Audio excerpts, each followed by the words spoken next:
Welcome everyone to How to Win, the podcast where we delve into the insights and strategies that drive success in the sports industry. Once again, I'm joined by my co-host, Chris Collins, the CEO of NorthStar Solutions Group. How are you, Chris? Hi, Nick. I'm doing great. Glad to be here. Looking forward to this session. There's a lot of great topics to talk about. Absolutely. Well, now we've already had some fascinating conversations so far. Some have been published and some still to come on the series. But this one I'm particularly looking forward to, as it's someone I've admired for a long time in the industry, but never really spoken to in any great detail, at least not in the detail we are going to today. And this week's guest is Gareth Balch, the CEO of Two Circles. Two Circles is an agency who's been going from really strength to strength, building its offering and its client base over the past 13 years, working with everyone big and small, particularly on the sports property front, but indeed expanding that network to all corners of organizations that need support in this fast-growing sports industry that we work in. So where are they today, you might ask? Well, Two Circles were actually acquired in 2019 by our first guest on the series, George Pine of Bruin Sports, or Bruin Capital as they are today. And earlier this year, they were sold and acquired for a majority stake by Charterhouse for a valuation of around $300 million US. And now since that acquisition, they've raised further funds from other investor groups and recently been on a bit of an acquisition spree themselves, with two fairly high-profile acquisitions of Core Software and more recently Spring Media, all adding complementary services, technology, revenues, and clients to their ever-expanding business. So we're here to learn about all of that and the various aspects of their strategy, ranging from building out their business to the integration of those new acquisitions, which can be quite tricky. And most importantly, what the future looks like for sports as an industry. So without any further ado, welcome Gareth to How to Win. Hi, Nick. Thank you for that wonderful and thoughtful intro. I appreciate you and all that you do and SportsPro do. So it's great to be here. Good to have you as well. Now, let's start with setting the scene a little bit about Two Circles. I gave some top line numbers and a bit of an overview there. I've seen and followed Two Circles grow and evolve over the years from when they first started out, and you and Matt Rogan co-founded the company, got up and running in the UK, and I've seen it grow from strength to strength. So what is Two Circles today? Two Circles today is our life's work. We're a young business that's full of ambition. We are ultimately a global sports marketing business. Like, that's the kind of boilerplate that one might put on a press release, which is one way to think about it. We're a global sports marketing business that basically does two things. We grow the audiences and all the revenues for businesses interested in doing that from sports and entertainment. So if you're in the sports and entertainment industry, whichever facet of that you might want to come from, and you want to grow audiences or you want to grow revenues from that ecosystem, then we've built methodologies, technologies, and a track record in doing that pretty proficiently. And we're really proud to work with over 900 organizations in the sports and entertainment ecosystem to help them do that today. And so that's who we are today. And we're a people-led, founder-led business that ultimately is here to make the world a better place for sports and entertainment. And that's been the same from when me and Matt started the business 13 years ago. And one of the other things I say a lot internally is I think our performance is outstripped by our potential. Like, we're a business that all our best years are ahead of us on, and we're really excited about that. So you've been helping, as I said before, organizations big and small in sports. I heard and seen firsthand some of your work through national governing bodies, through to the NFL and alike. What are some of the sort of more specific things you're doing for them? And like, what would be some examples you could share of the type of work you're actually doing for them, whether it be project-based that you maybe even started off doing, and now it's become much more in depth and much more complex? Great question. I think I'll give you a couple of examples. What I'd say is there's a central theme that runs through all of the work that we do, which is a sports organization typically has identified that they want to grow audiences, and with that growth in audiences, they want to then monetize them to both underpin their revenues, but also their asset values for a long time to come. And that central theme is that, well, the best way to do that today is with the data-driven approach. And those that knew Two Circles from the early days, then we were often synonymous with being the data-driven people or the data people or whatever. And that theme that we wrote the original business plan for today is the same. It's the same theme today, which is through a deep and sophisticated understanding of knowing fans. We talk about it as knowing fans best. With the volume of data that we process on the market, we process 2/3 of the transactions within the entire sports ecosystem. We process data on that, which means we have knowledge and understanding at a depth and level which is unusual. We also send out trillions of campaign messages or receive data points out of marketing campaigns every year. And again, the fusion of what customers are doing and indeed how they're transacting, to stitch those two things together to create knowledge and insights to then build new campaigns to grow more consumption of sports. That's the central theme that runs through all of our work.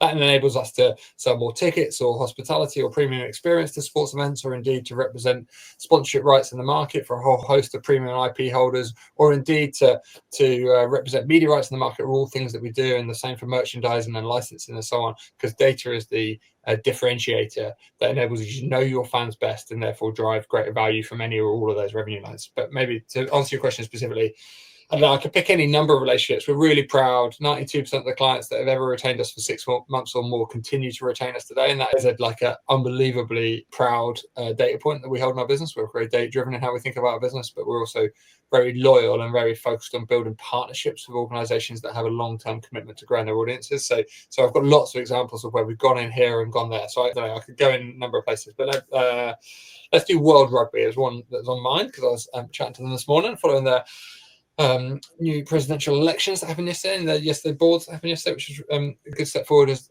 they think about how they grow rugby. So our relationship with World Rugby started kind of in COVID, actually. So not that long ago. We'd worked with a number of international federations by that time, ICC and others, and done lots of stuff. And they came and asked us to answer a technology question, or essentially a data question, about how can we aggregate our audiences and understand more about who our audiences are, which isn't an unusual start point. And they'd had some data warehousing and technology in place there, but it wasn't working. It didn't connect for them. And we're really big on making technology work so that we can talk about customers. That's a really important way of thinking about it. So we went in and did that initial project. It was a 12-week project, and the team who were involved in that, we sort of talk about it a lot now, because it was a spark to go, oh, we can connect, we can reevaluate the business model of how we sell Rugby World Cups, or indeed how we approach the management and the marketing of the Sevens series. We can start to think about how we package and activate for global sponsors in a wholly different way, and you can start to rip that through. And today, with sales arm for World Rugby sponsorship rights, we market and support with everything from the sale of the Women's World Cup, Rugby World Cup tickets for the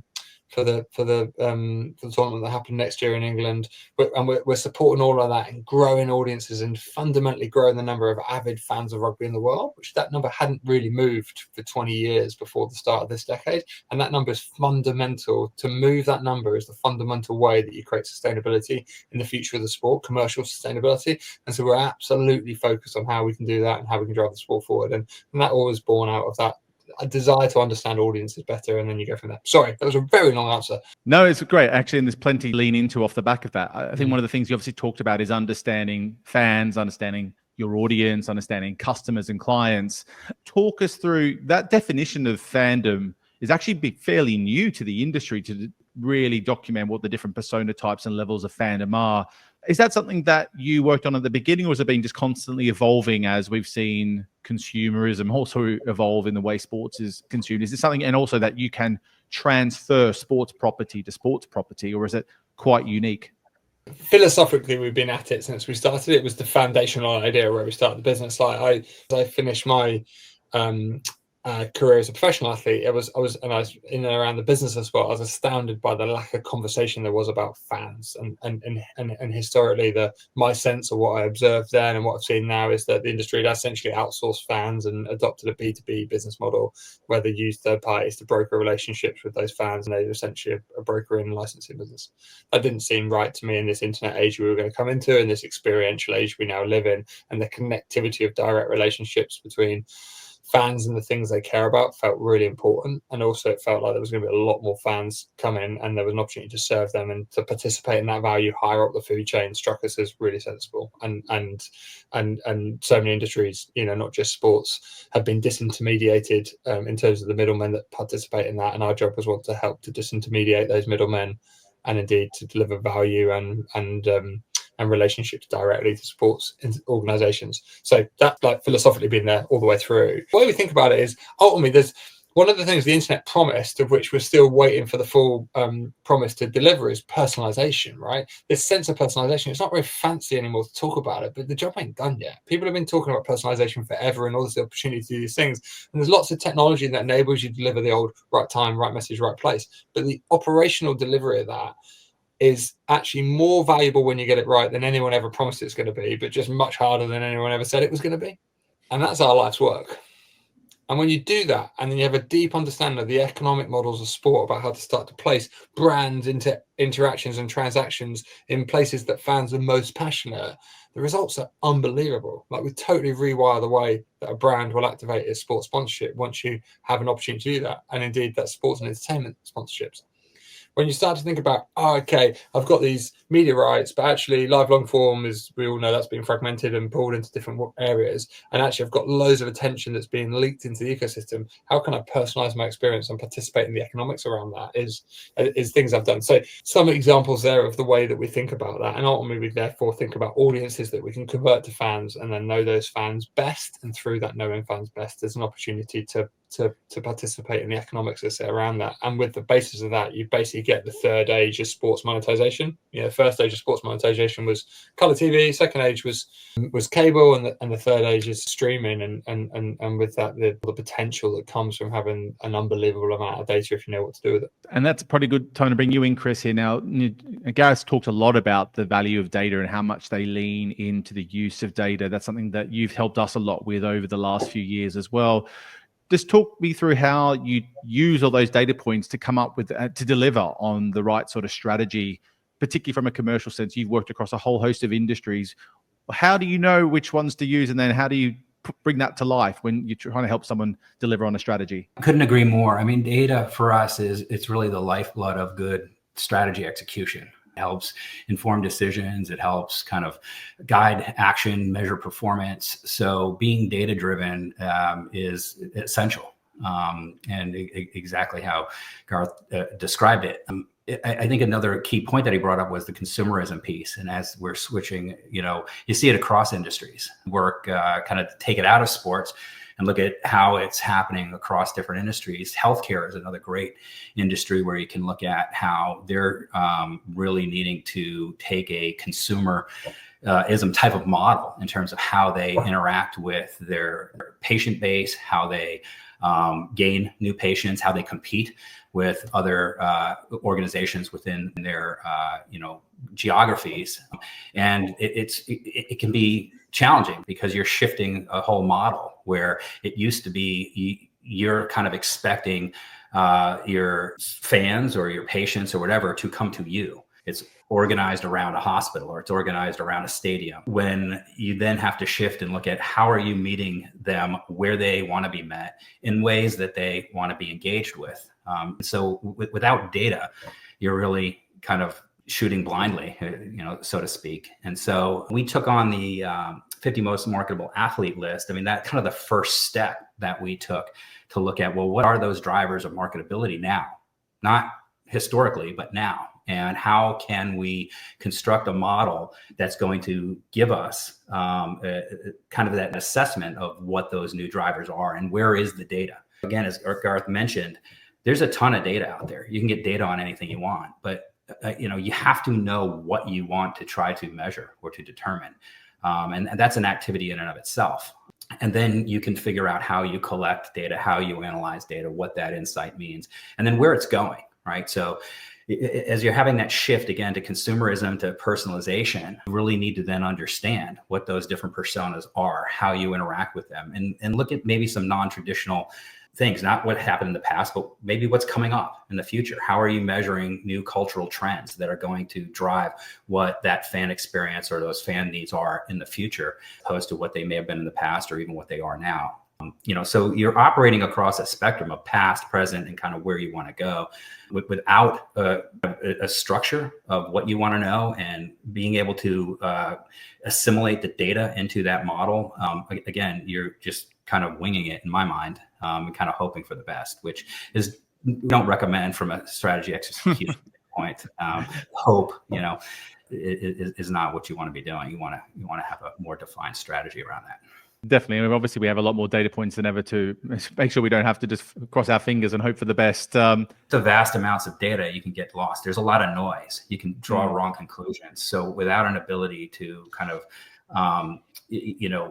methodically kind of sort through that noise, know what you want to look for, understand how to get the data, interact with the systems that have the data to pull what you need, you just kind of get lost in the noise. And it kind of then will kind of have a negative effect on the integrity of that data, the believability of the data, because social is a good point. We deal a lot within social intelligence. And, even on our side, we spend a lot of time looking at taxonomies and query writing and how it is that you can kind of, sort through the noise, really tell, get meaning from the data that you have, as opposed to just being kind of drowned in it. Definitely can be drowned in data. I think I get drowned in data far too often in this job, particularly being in media and sports. But that's why we've got you two here. So I want to talk a little bit more about the future of sports before we come back to Two Circles, Gareth, and talk a bit more about that journey. One of the things you published recently was the sports sprint to 260 billion was the headline. And that was, I think, an interesting report.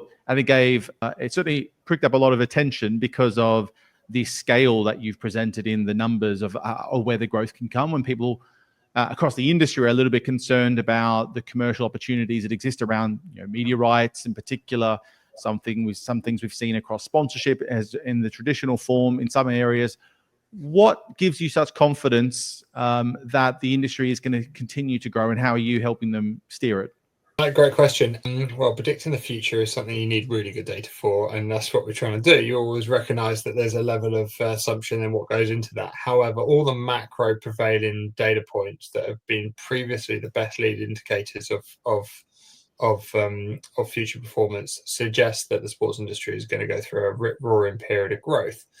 The reason why it's particularly relevant to share it is because there's lots of data points that might lead you to think that's not true, and you can get lost in the noise. That's one of the issues with data, i.e. in a world where the mid to lower end of the media market, particularly in Europe, is at best flat, but really in decline.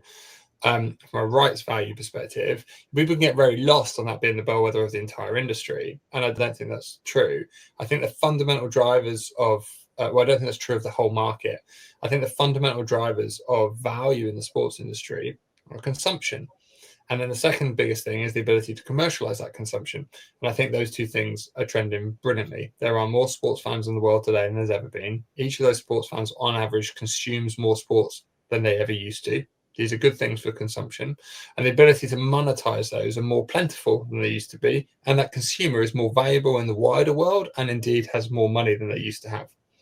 This is all really good news. If we have the commercialization models to understand those audiences, know them best, and then not get governance structures or precedents that have slowed us down in doing that, we'll make more money.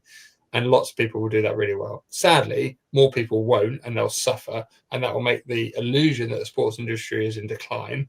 But I'm betting our company and indeed our livelihood will be going better, and indeed leading our clients through the journey to get there, which requires a level of change that didn't come in the last period, because the sports industry has been in a bull market for certainly since the financial crisis of 2008, but perhaps before that. But in that period, all boats rose, and indeed all boats rose by doing what they used to do, which creates a complacency and indeed a reluctance to change, because what used to work still hopes it still works because it's cheaper to do it in the way I used to do it rather than the new way. And that lies right at the heart of what I think faces most IP owners in sports and entertainment industry right now, which is there's going to be a have and have-nots. There's going to be a need for innovation. It's very rare that you're going to be able to stand still and get at least what you used to get, let alone some of the growth. We're predicting a 5% industry growth that races it from 159 billion growth in monetization for sports IP rights, growing to that 260 you said before over the next 10 years, which is a 5% compound. I think the investor activity in the market is indicative of that being believed, but more importantly, it's that everyone can see the consumption trends that I've talked about and the ability to commercialize around them being more available if indeed you're prepared to accept and move new methods. And that's why we think it's a great time to be an IP owner of sports and entertainment rights. Given what you talked about and mentioned about the fact that 2/3 of the bottom end of the market has seen a flattening and then even a decrease in some of the media rights values, where's that growth going to come from? I mean, US is obviously a unique beast where but most of those media rights deals are set in place, which have been 2 to 3x what they were previously. Is it going to come through direct consumer relationships? Is it going to come through just other new licensing initiatives? Is it just going to come through more an evolution of the traditional model? Where is that? Is it all of the above? Yeah, but perhaps. I mean, you kind of said that the US media points are a really big point, right? Because the growth in the media rights of NBA and NFL alone dwarf all those rights I just said have declined, right? So the market's grown. Yeah.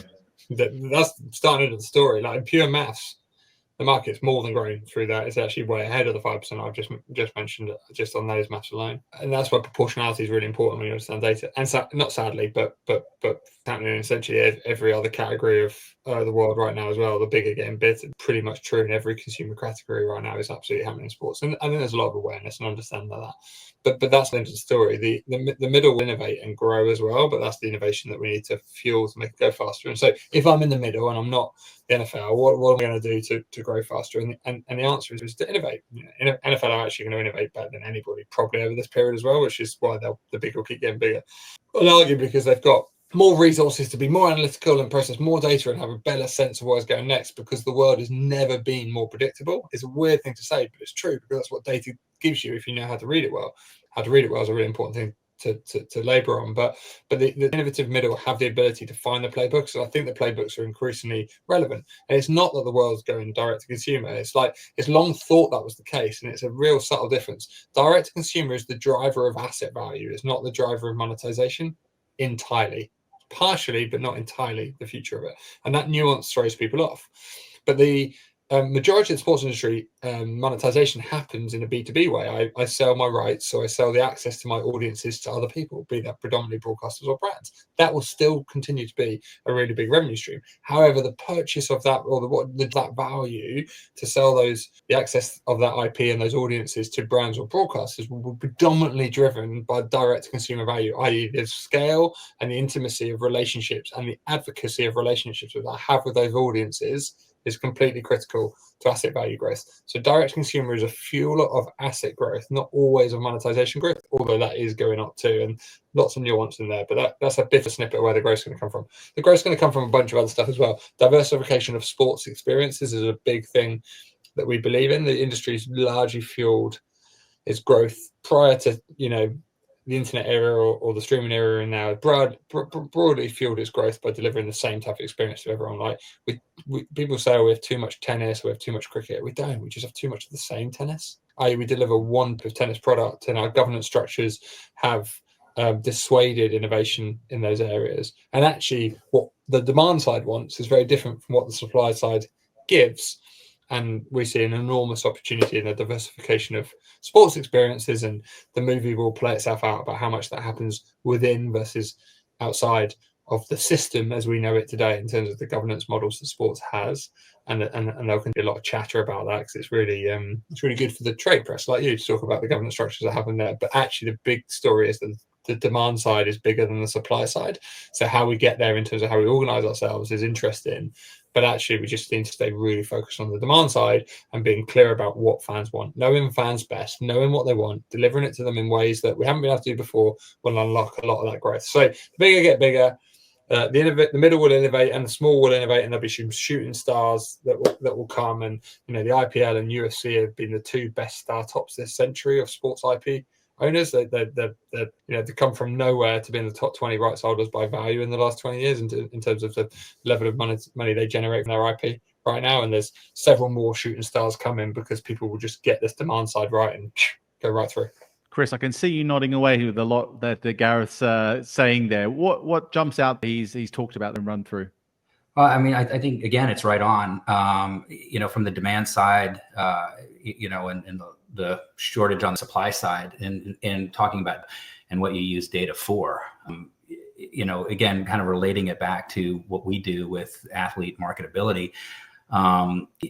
We go in and we look at things like, storytelling and authenticity, and, what an athlete's followership likes and wants. And so when we look at that from a sponsorship attractiveness, it's kind of the scope of the demand that you look at, because there's obviously, the sport scope, and then there's the consumption of the sports scope. But within your demographic, what are the other things that maybe aren't related specifically to a sport or a particular team or whatever that resonate with a fan?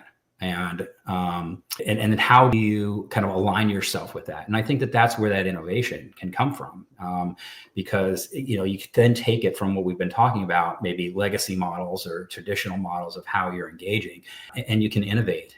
You can become more than just a sport to your fan base, and you can tap into whether it be generational types of interests or analyzing your sport base. You may find that there's a preponderance of interest in a certain type of, maybe fashion or food or what have you. And how are you then aligning yourself with addressing, kind of offering that up as a larger scope and looking at that? And I think that that's where level out that supply and demand, you can be supplying that when you know that the scope of that demand, which isn't necessarily, kind of confined to, the sport or traditional kind of, fan analytics in the past. Gareth, you talked about supply and demand, and we've talked about it a little bit now for a few minutes. I mean, we all see it. People who are in the industry see what we see around sports like football, where there's a constant dialogue about there's too many matches, too much going on, yet we see more and more come to the table.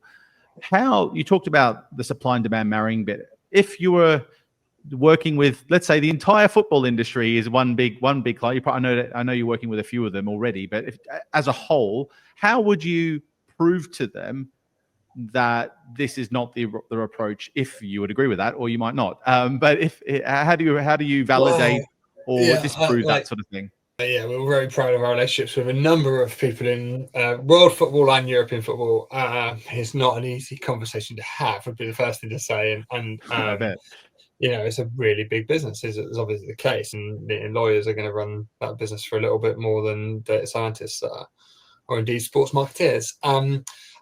Football's a bit of an anomaly actually in Europe and arguably globally, and it is kind of eating the world. It's a bit like the mobile at the internet. It's like football's on the cusp of eating sports in some regards, and therefore actually it is defying gravity in many ways in terms of the ability to put on more football and be supplied. That doesn't mean it's all good, right? I'm not sure that the Club World Cup is going to deliver the numbers to quite the levels that everyone would hope they could, but we'll recognise it could if there's continual iteration, so we should go in those directions. But there's just a number of things that are unbelievably resilient in football right now, and the consumption of the Premier League, for example, is just astonishing in not all markets, so many markets. It's astonishing, like totally in domestic positions of otherwise very well established second or third sports in those geographies are just getting eaten by a product that's not even in those local markets. So that football, I agree, I think is the short answer, and that football is defying gravity in some ways, and you can put more football on it. Okay, there's obviously lots of welfare issues with that in terms of how you manage the talent side,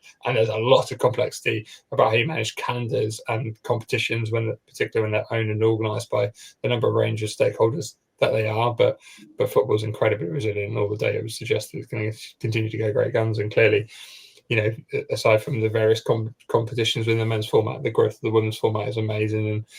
And this year, in 2024, women's football in England is going to outrun our secondary sports or second tier sports in those areas. So, cricket, for example, men's cricket would have had less attendances in 2024 than women's football, right? This is an example of how far it's gone. And cricket is an all-time high on that as well. So don't think ill of it at that point. Just think positively of women's sport. Interesting. Well, I look forward to seeing how those data points play out in the coming year.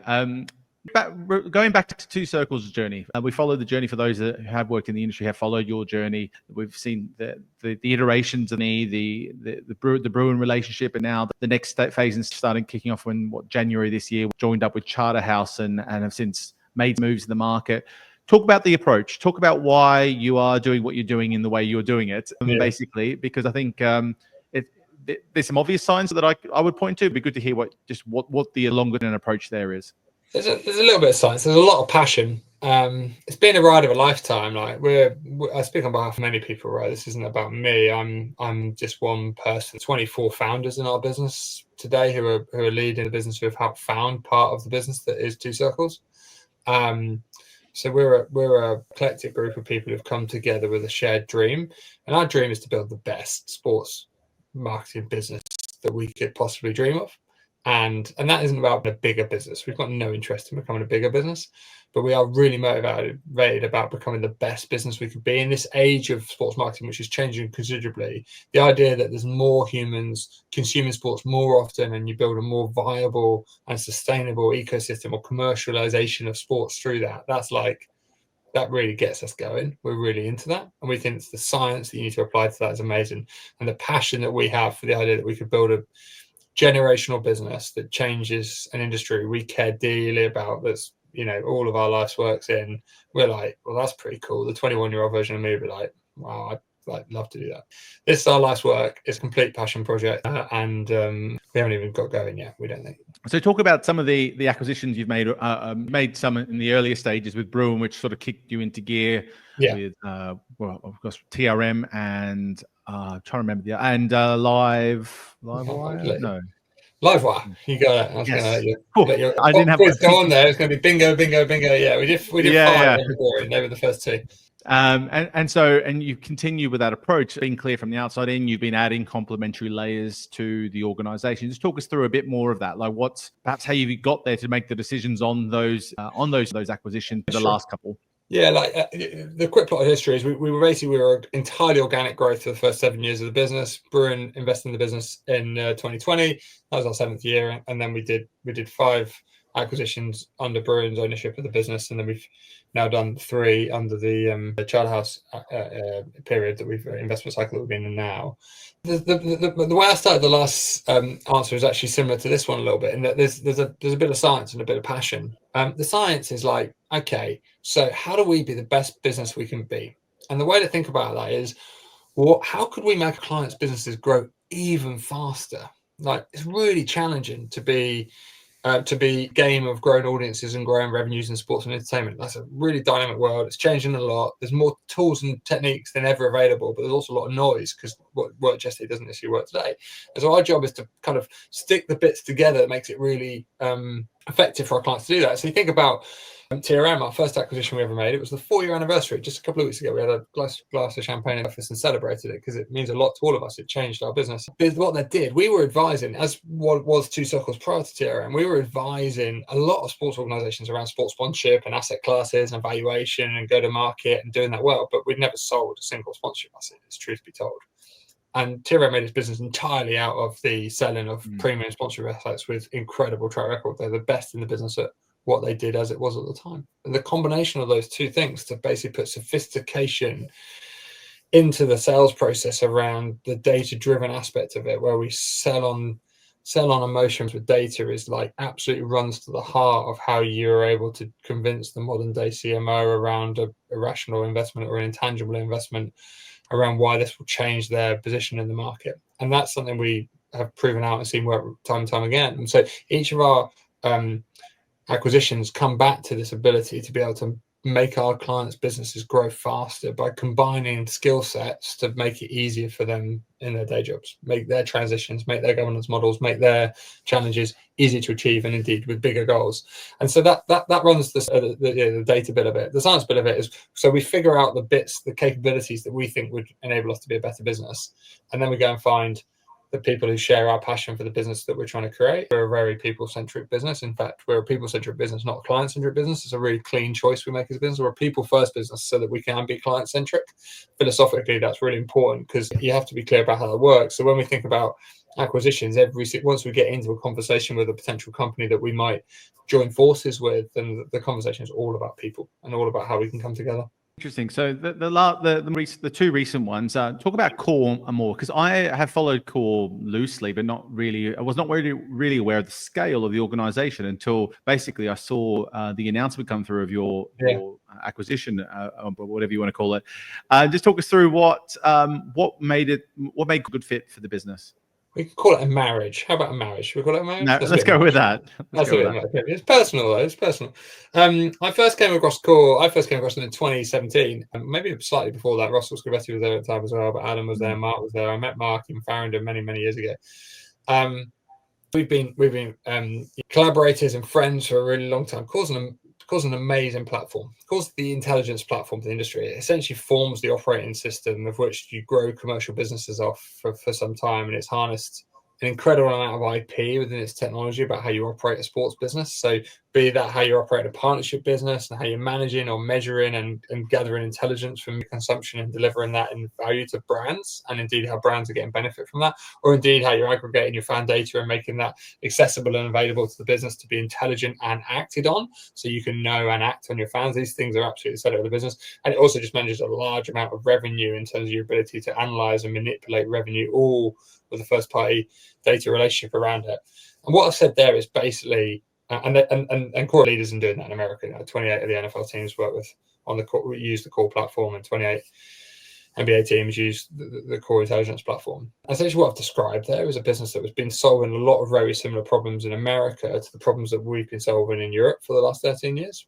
And therefore there was a lot of shared conversation when we came together and talked with them there, and the opportunity to bring that together was a real dream for us, to be honest. It's been in our minds for a long time to figure out how we can make that work, and timing is everything in a marriage and or in an acquisition, and this acquisition needed us to get the timing right, and we were delighted to be able to bring that a couple of weeks ago and become one company called Two Circles, delivering the core intelligence platform to all the existing clients, but also making that technology and data available to a wider range of clients who want to understand their industry and their business in more detail, and indeed have tools that enable them to do that affordably and effectively. I want to talk to how you bring all this together under the one roof, because I think it can be quite tricky to bring lots of marriages and different types of relationships going on, and then bring it all together under the one roof. How have you achieved that? I think that's, or how are you achieving it? You talked about that core is going to be part of the Two Circles business, but you've had so many different ones that come into the business. I look at other agencies who have made acquisitions over the years, and they do normally follow a sort of a similar playbook. But how have you managed that to bring all that together? Has there been a lot of bumps on the road, or has it been one big happy family? Well, life's not straightforward, and acquisitions are hard. It would be a disservice to say anything other than that. But if you approach them with the right values and the right alignment up front, and a real clarity of what you're going to become together, and indeed then have a brilliant plan for how you're going to do it, we've found so far that we're without a miss in terms of every acquisition we've made so far. One has beaten an investment plan, and two has created happier founders and indeed happier leaders of the business than we had before, and we measure that quite prolifically in the business, and we're really, really proud of that. We're consistently identifying worlds where we make our clients' world a 1 + 1 = 3 if we come together and make things go faster, and that makes it really empowering for the people within our business, and indeed the impact we have for our clients. So I can give you lots of examples about how we plan for that stuff. We make it as simple as possible. Like, so far, every acquisition we've taken on, we've essentially, what in M&A land they would call a full integration, i.e. one name above the door, one performance planning approach, one learning and development approach, one go-to-market approach, one company communication approach, it's one team, one dream. We think really helps. But within that, you have lots of different spirit and souls within the business that you have to then augment and help find people their home within the business. And we care a lot about that, and caring a lot about that, I think, is 9/10 the challenge. If you care a lot about something, you think about it a lot, then we'll figure out the answers to how they get there. And to say it would be without bumps would be, as I say, a disservice. But we persevere, and that perseverance, I think, gets us to a better place. And we've got a lot to do now, because we've just taken on 2 in 2 weeks. It wasn't the plan to necessarily go on a quick shopping spree before Christmas, but that's just the way that M&A works out. You don't always control timing, but you do control the end state, and we're absolutely delighted to have technology and the capability and the engineering skill that the core is going to bring to our team is something we're really proud of, as well as a deeper a relevant business in America. But we're also really excited about Spring Media and all that was Spring Media and is now Two Circles, as is same with Core, is going to bring to our business, and the people and leadership there is amazing, and the ability to be able to combine technology there, because the business that was Spring is now our media and live production capability in our business is a first and foremost, and we are a technology business, but it's also a business that understands how to navigate the future of media rights, which we're philosophically very aligned on in terms of, as one team, how we're going to navigate what is a challenging media market. But we think there's now an offer that offers some light, otherwise dark tunnel. So I want to talk about that structure a little bit further, and I want to bring Chris in shortly on this as well. But looking at how you set yourself up to navigate, how do you set up organizationally to be able to navigate big, huge changes to in that approach. So obviously bringing one of these new marriages to the business in the core example, or maybe the Spring Media relationship, all under one brand. How do you ensure that that doesn't disrupt everything else going on in the organization? What are you doing with the leadership of that organization? Are they staying fairly focused on their existing business? Are you bringing them into the wider leadership group and having much of a broader role? Gareth, just talk about what you've had to do there to try and make sure that's all been as seamless as it can be. Yeah, lots and lots of conversation is the short answer to that, and no rigid answers. You have to answer all those questions you're talking about. Like, what do you want me to do? How do you want me to do it? What am I succeed? How do you want me to interact with my teammates? What do I need to know and not know? And there's no shortcuts to that, and there's also no one size fits all answer. But what we've always done as a people first business is sit down and talk to the person about what their personal ambitions are and what their role they want to play within this broader movie of building this best business that we can be is. And what that often does is you find passions and you find areas of expertise, and then you're able to align that. And then what we take a lot of time on at T-Circles is writing that down and sharing that. And that writing that down and sharing that is a brilliant way to people to find connectivity. And then we spend time and we ask people to spend time. We're famous for the team days that we run. We run hundreds of team days. We have hundreds of internal forums literally every year. And we run thousands of hours worth of training and sharing on this area. And what that does is enable people to understand how they can connect, so they can deliver.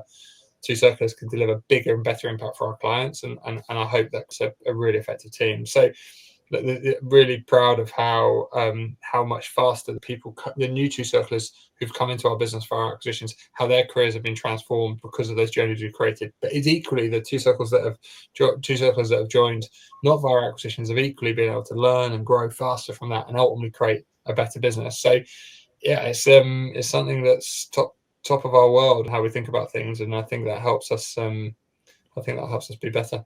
Chris, so hearing what Gareth talked about there, I want to hear your view on, let's say, play the hypothetical game here, but you're working with someone trying to execute a restructure of the organization, or setting up a structure that is fit for purpose for the modern day version of that organization. You're bringing new people in, etc. How do you make sure that is delivered in the right way and achieving many of the things that Gareth sort of talked about that he wants to see in his organization?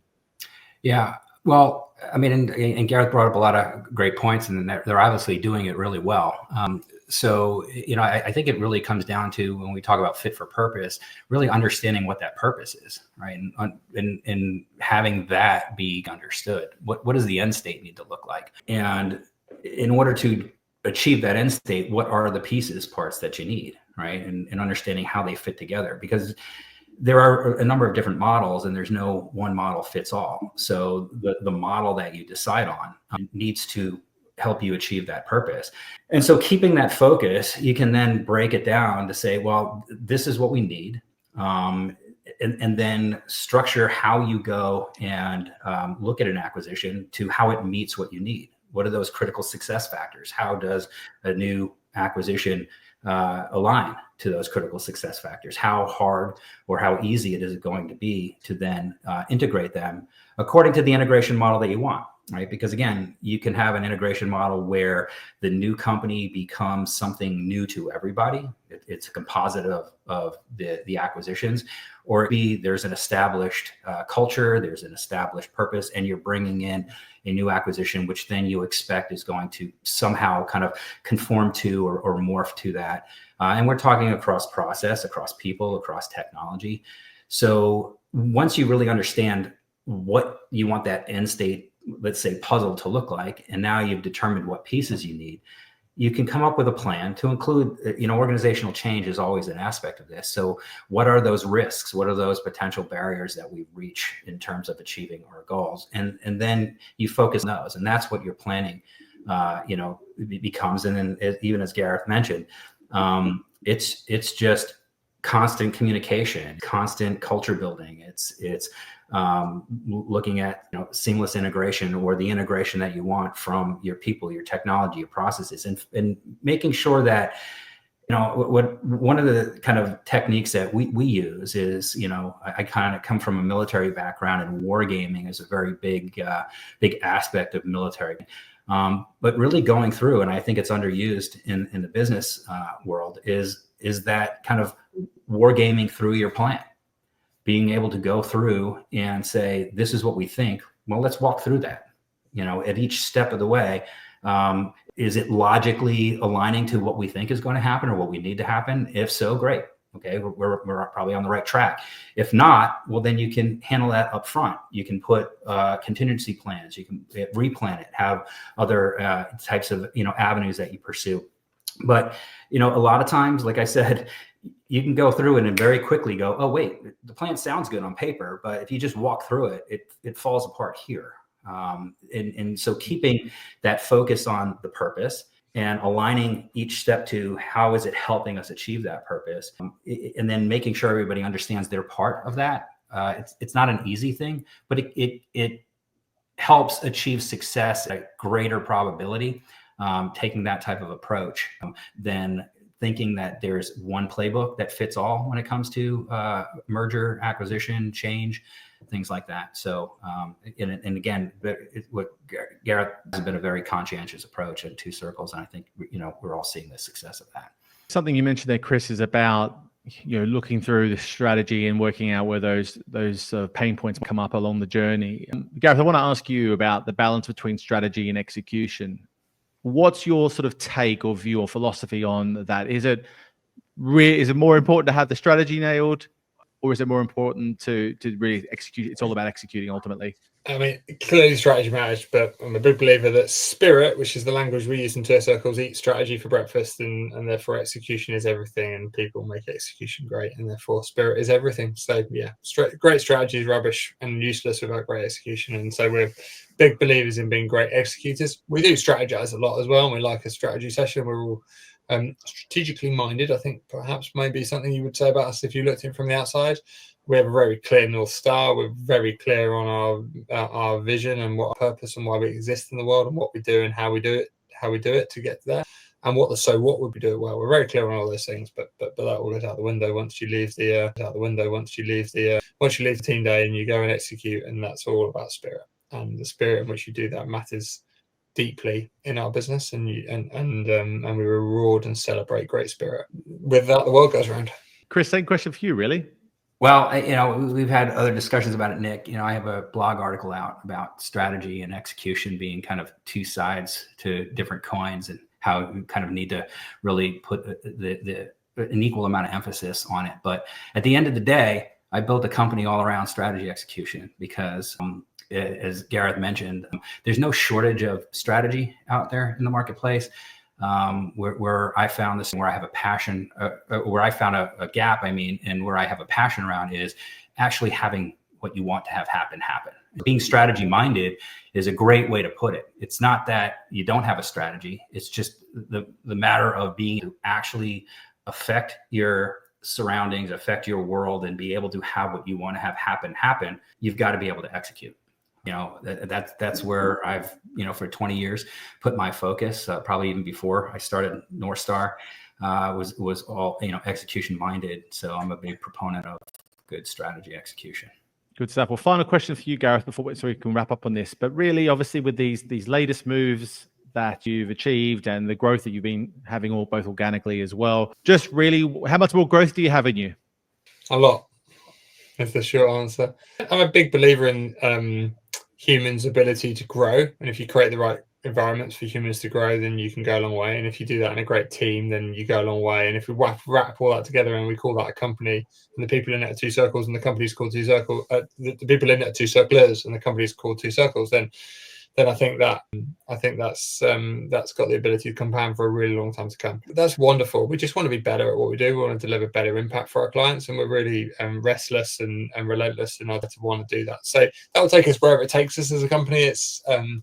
It's kind of weird and humbling, all in the same thing, but also a testament to the great hard work that so many people have put into creating a company that we think can make such a positive impact in our industry. So we're really ambitious. As I said earlier, our potential continues to outstrip our performance, and we're really proud of our performance, but we're obsessed about being as full to fulfill our potential as much as we can. So all the best is yet to come. Good stuff, Gareth. Well, congratulations on everything to this point on. It's been an impressive journey from afar and from arm's length as I have, and also to do it with the reputation you have in the industry is very impressive. Congratulations to you and the team. Look forward to seeing what is next on the horizon and just seeing how you take the business forward over the coming years. But thanks very much for joining us today. We appreciate your kind words. Thank you for your support and all that you do. Thank you.